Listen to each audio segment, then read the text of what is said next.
you feeling down, depressed, thinking of ending it all? Then why not give me a call here at Suicide Watch? I'm Roland Grit, and I care. I really do. Suicide Watch is brought to you by Manfred, makers of Manfred's Contraceptive Melba Toast. The Melba Toast you have to eat once a day.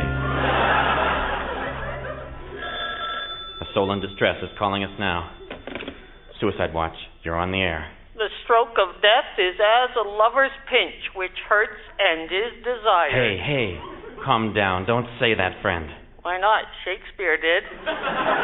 Yeah, and he's dead. You have to choose to live. Live? We never live, but are always in the expectation of living. Voltaire. Is that your name, Voltaire? No, Gary Shapatinsky.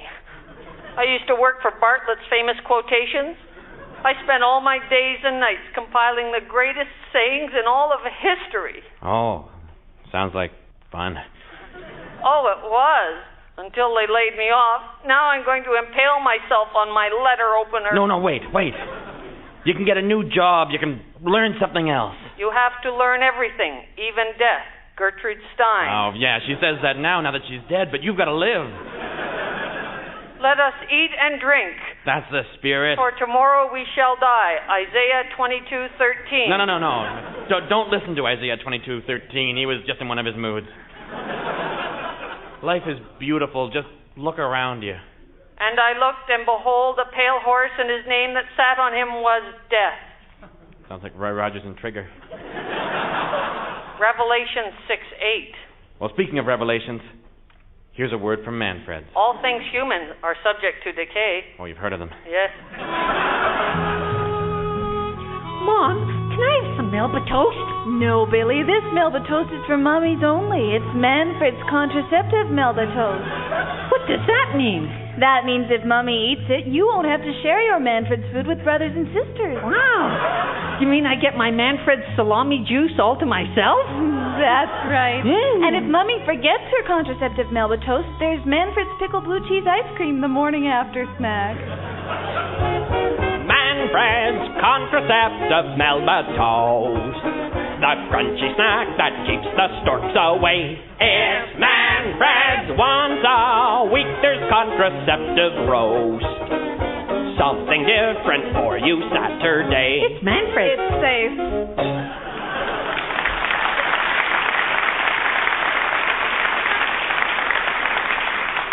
Roland Grit back again with Gary Shapatinsky. Listen, Gary, the quote business will pick up again. Don't take it too seriously. If life must not be taken too seriously, then so must neither death. Samuel Butler. Okay, I've got a quote for you, too. Go for the gusto and stay for the flavor. Miller High Life. Wow, that's deep.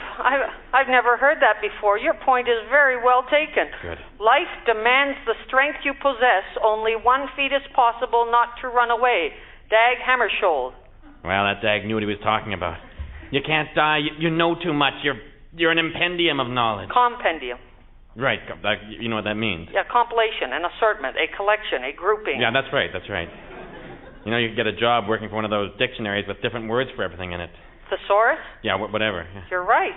Life is ours to be spent, not saved. That's Richard Nixon, right? No, D.H. Lawrence. Right, the one that Peter O'Toole played. What? Well, that's all the time we have this week on Suicide Watch. I'm Roland Grit. Suicide Watch has been brought to you by Manfred's Contraceptive Melba Toast, the low-cal snack that's wrapped in rubber, just in case.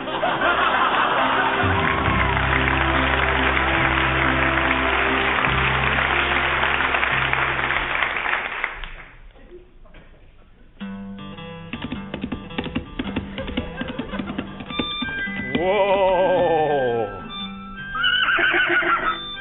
Mary Sue. Sorry I'm late. Slim, where you been? I've been sitting on the porch for hours. Sorry, Mary Sue. I've been riding and a-thinking. Thinking and a-riding. Riding and thinking and yeah, I get the idea. What have you been thinking about, Slim? About us, Mary Sue. There's a wagon train a-leaving tomorrow, and I aims to be on it. You do? Yep. Sorry to spring it on you like this, but That's just the way I am. Oh, goodness, this is short notice. I better start packing right away. No, Mary Sue, you don't understand. Understand? I'm a tumbleweed. What? I'm a tumbleweed. I gotta tumble across the prairies. Now, what are you talking about, Slim? You ain't no tumbleweed. Tumbleweeds are just uprooted portions of a number of plants that tend to break off and blow across the terrain, particularly in prairie regions with strong prevailing winds. No. I mean, I'm like a tumbleweed. In what way? Tumbleweeds are vegetable and you're a mammal. I'm a tumbleweed 'cause tumbleweeds blow where the wind carries them. You don't blow where the wind carries you. I've seen you walk against the wind any number of times. No, but a tumbleweed blows in its own direction. That's not true. They all blow in the same direction as the wind. I know, but I mean, like a tumbleweed, I gotta live my own life. Tumbleweeds are dead. Right. So they put down roots. No, actually, they're carriers of seeds, which they deposit over a large surface area. Exactly. A tumbleweed leaves a little seed of love and then moves on. Not always. Sometimes they stay and disintegrate by the new seedling. And they're not seeds of love, Slim. They're usually amaranth. Yes, okay, but a tumbleweed's gotta travel alone. I mean, they're not attached. Tumbleweeds often gather into one large weed and travel together. For gosh sakes, Mary Sue, I'm speaking metaphorically. Oh. So, you see, I'm that one tumbleweed that keeps on rolling, not disintegrating, blowing against the wind. That's a pretty stretched metaphor, Slim. Huh? A strong metaphor has some sort of universal application, but your tumbleweed analogy relies on being the exception to the rule. All right, forget the golden tumbleweed. You brought it up. I'm not a tumbleweed then, okay? Happy now? I'm a rolling stone. And a rolling stone don't gather no moss. Well, that's true enough. And like a rolling stone, I gotta travel where the wind blows across the prairies and the sea. Well, actually, air currents have a marginal effect on rolling stones, and they don't roll very far over flat surfaces and they sink into the sea. All right, I'm a speck of dust. Dressed like that? Mary Sue, I'm trying to tell you something. What, Slim? I'm trying to say that the wagon train is leaving tomorrow. You already said that. Yeah, Slim. well... Well, what? Well, you better go pack your bags. Oh, Slim, you're wonderful. You're like a road runner. I am? How? You have long, thin neck and leathery legs and small, penetrating eyes and little feathery hairs all over your body, and for some reason, I fancy you. Oh, Mary Sue.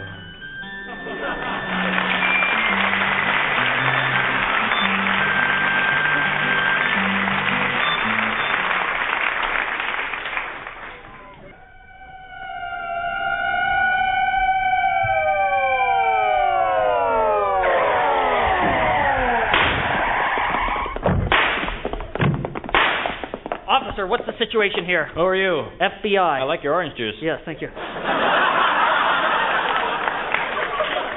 We got some crooks holed up in this warehouse. They got hostages. We're going to have to shoot it out. Give me a megaphone, thanks. Muggsy, are you in there? That means yes. Thank you. All right, Muggsy, throw out your weapons and surrender. Okay! No, wait a minute! That's a trick or something! You'd put us in jail! Darn, almost worked. Throw down your guns, put up your hands, or else. Or else what? Or else, we're going to kiss you. What? You heard me. My men will come in there and kiss you. You wasn't there! Real juicy kisses. Real smackers, Muggsy.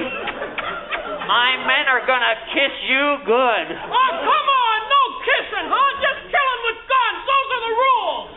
I make the rules, Muggsy, and my lips are pursed.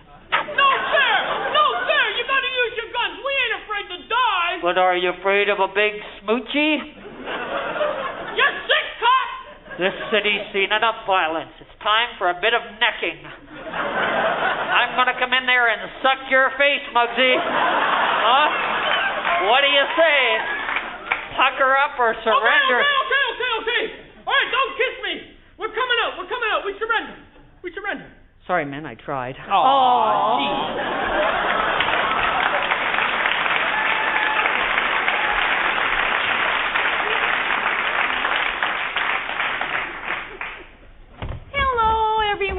Welcome back to Weight Watchers. Everyone's been waiting? Yes, we have. Okay, wonderful. Were you all good this week? I was. Yeah. Well, very good. No, it's not easy, is it? But it's worth it. Now, Clint here knows what I mean. Tell everyone how much you've lost since you joined Weight Watchers, Clint. 80 pounds. Very wasteful. And you're keeping it off thanks to the diet? Yeah, well, especially the substitutions. Substitution? Yeah, you know, 1 milk ration equals 1 scotch. 1 bread ration equals 1 scotch. Yeah, what about your fruit and vegetables, Clint? Bloody Mary with a stick of celery. Okay.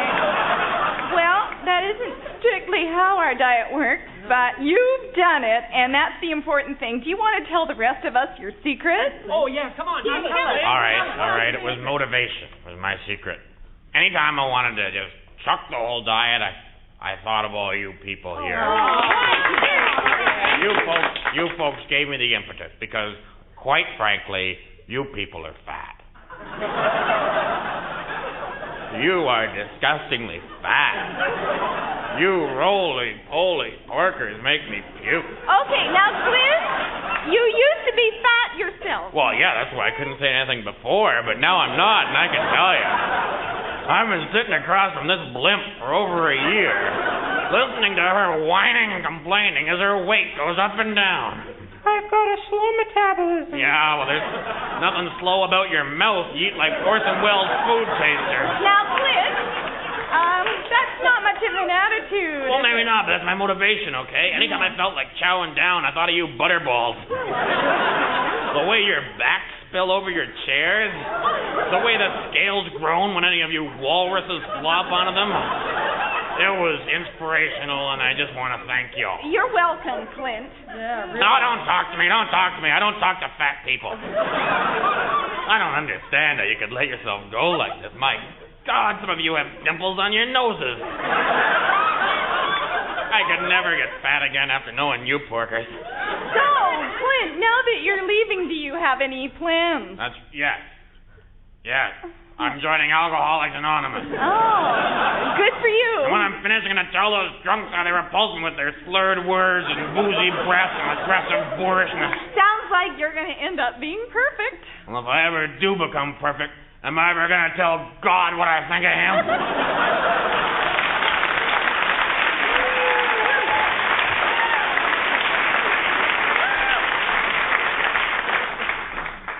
I'm not a crazy man. No one is saying you're crazy, Moses. You're here because the tribes of Israel think you need a rest. I can't lie about on this couch. I've got a mission. Yeah, well, we all have things to do. That's good. I've got to lead the Jews to the promised land. Uh-huh. Why, Moses? Because God told me to on the mountain. I see. You don't believe in God? No, I'm very religious. You don't believe I spoke with God? I think the important thing is that you believe it, Moses. What did God tell you on the mountain? Many things. Too bad he didn't write them down. He did. But later I got angry and I broke the tablet. Tablets? You've been on medication? He said, honor your father and mother. That's interesting. Why don't you tell me about your mother? I don't remember her. She set me adrift in some reeds. Oh, that must have been very traumatic for No, you. I was raised by a beautiful princess in Egypt. So you found her attractive but unattainable. Did God tell you anything else on the mountain? He said, thou shalt not kill. Ah, that's interesting. What sort of relationship did you have with your father? The only father I ever knew was the Pharaoh. I hated him. I see. Moses, did the face of God resemble your father's face? Hey, didn't she? It was a burning bush. Like a burning resentment. Now, where did God say this promised land was? He didn't. So, you were just going to lead several thousand Jews in no particular direction over hundreds of miles of desert. Well, it seemed like a good idea at the time. Well, that's all the time for today's session. How's it going, Doctor? Very well, Moses, but I think you'd better continue seeing me twice a week for the next little while. Thank you, Doctor. Okay, you can pay the nurse on the way out. Oh, Mrs. Seinfeld, who's next? I'm the paranoid schizophrenic with the water phobia. Ah, yes. Tell Noah to come in. Yes.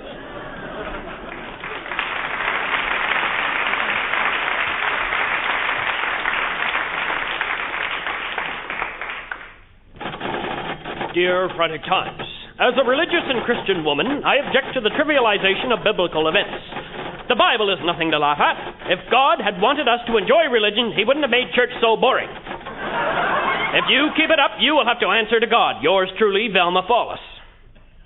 We're sorry if the sketch offended you. It was not our intention to mock religion. We only wanted to poke some fun at psychiatry. We regret any misunderstanding. Dear Frantic Times, as a psychiatrist, I object to the trivialization of my noble profession. Mocking psychoanalysis is blasphemy, heresy, and rich in possibilities. If you keep it up, you will have to answer to the Medical Association, and like the Beatles, we're more powerful than God. Thank you. We're sorry if that sketch offended you. It was not our intention to mock psychiatry. We only wanted to poke fun at guys in shirt sleeves on couches. We regret any misunderstanding. Dear Frantic Times, as a guy in shirt sleeves on a couch, I object to the whole damn CBC. I never heard that last sketch because I never listened to radio. All you ever get is art and culture and blah. Why can't my tax dollars be spent on defense? If we spent more on defense, we could patrol our streets like Rat Patrol and keep art and culture from ever keeping up like they do in Russia. Thank you. We're sorry if that sketch offended you, but you were the jerk we were aiming at. Dear Frantic Times, as a disembodied voice, I object to these letters. The typewriter is annoying to listen to, and I would rather hear a scene about the first atomic bomb. Bum, bum, bum, bum, bum, bum, bum, bum, bum, bum, bum. As war raged on in Europe, scientists were working in the United States to develop the ultimate weapon. The bomb.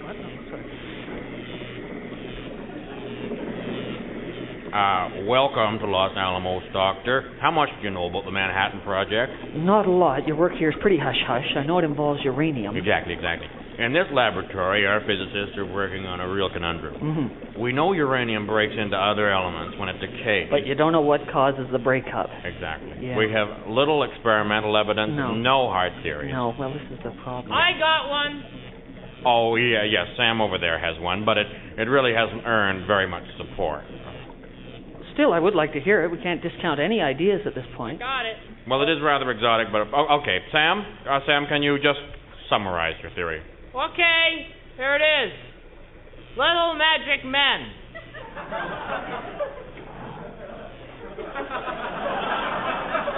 Little magic men? That's right. These little fellas cause atomic decay. I see. It's not really a hard theory. No, not what you call your hard theory. No. Sure it is. You see, according to my calculations, these little magic troublemakers come along with their magic hammers and smash the nucleus all to itty-bitty pieces. Whack, whack, whack, whack, whack. Yeah, that's fascinating, really. Shame you can't prove it, I guess. Well, there's no way of proving the existence of gravity either, and yet we know that it exists. Well, still, there's visible evidence. No, of gravity. don't encourage him. Don't talk to him. What? No, this effect is not visible to existing technology. Oh. These magic men don't show up on film emulsion, electron microscopes, or bubble chamber photos. Well, there you But with more powerful lenses and infrared film, we may see my theory has some basis. Yes, well, best of luck. As long as we sprinkle pixie dust on everything. You've got to understand he has no reason for thinking anything. Yeah, I thought so. I do too. Oh, God. I actually found a microscopic hammer in an isotope. You did? Yes, I just picked it up with my tweezers when I suddenly woke up. Yes, well, that's really a shame, Sam. That's a shame, yeah. Now, the other aspect we're depending on you to help us with, Doctor. Yes. As uranium decays, it gives off neutrons. Well, we want to know why neutrons, not protons. There's a lot Trolls. of... Oh, God. Oh, yeah. Sam has another theory. He believes it's troll. It shows all of the observable phenomena. A lack of balance, fast decay, and small spiky clubs. Small spiky clubs. It's another of Sam's dreams, don't worry. I see, yeah. Now, Doctor, could you enlighten us? Yeah, let's stand over here behind this machine here. Yeah. Okay, I believe so. There are many factors and variables that determine the decay rate. And Like who's been thinking good thoughts? Oh, God. Oh, God. No, Sam. Well, how can you say that? I've done experiments. Yes, well, at MIT, we've been experimenting much longer than you have, and we have discovered that the rate of spontaneous nuclear decay is not proportional to who's been thinking good thoughts. What? But my theory... Yes. In fact, we now know, Sam, that density, neutron speed, and geometrical placement affect the rate, but the good thoughts factor approaches zero in the equation. Oh, so my GT factor is inversely proportional? Yes, exponentially tripled. So instead, we replaced it with the GR factor, Sam. That's the GR factor. That's the one we use for you. GR, what's that? Get real. Oh, brilliant. I stand corrected. Good. The main factors are V velocity, D density, X, the nuclear atomic cross-section, and the CSL. CSL?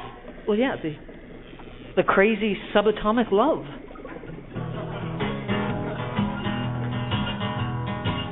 You got your protons in the middle, while electrons dance above.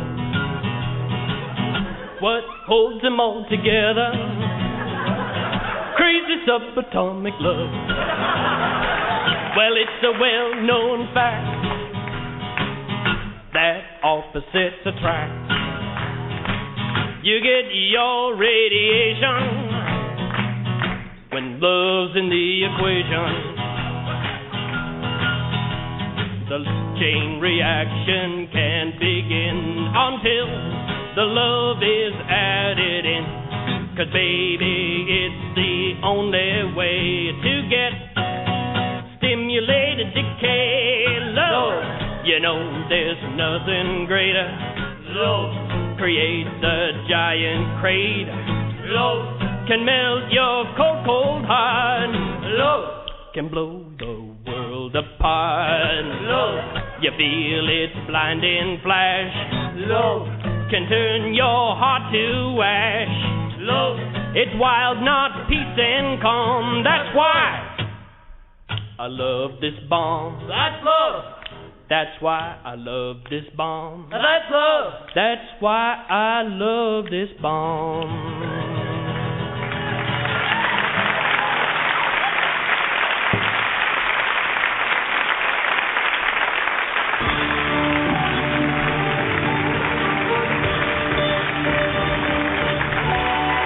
Thank you very much, ladies and gentlemen. You have been listening to Frantic Times, conceived, written, and performed by the Frantics, and they are Dan Redican, Paul Chowder, Rick Green, and Peter Wildman. Sound effects by Anton Zabel. Techno production was Frank Fenastori, Mike Furness, and Brian Dodge. Production assistant was Kate Redmond. Who else is there to mention? Oh, the producer. His name's Dave Milligan, but he's nowhere near as important as our lovely audience here in the Blue Orchid Room at the... See you later, folks. Have a nice lunch.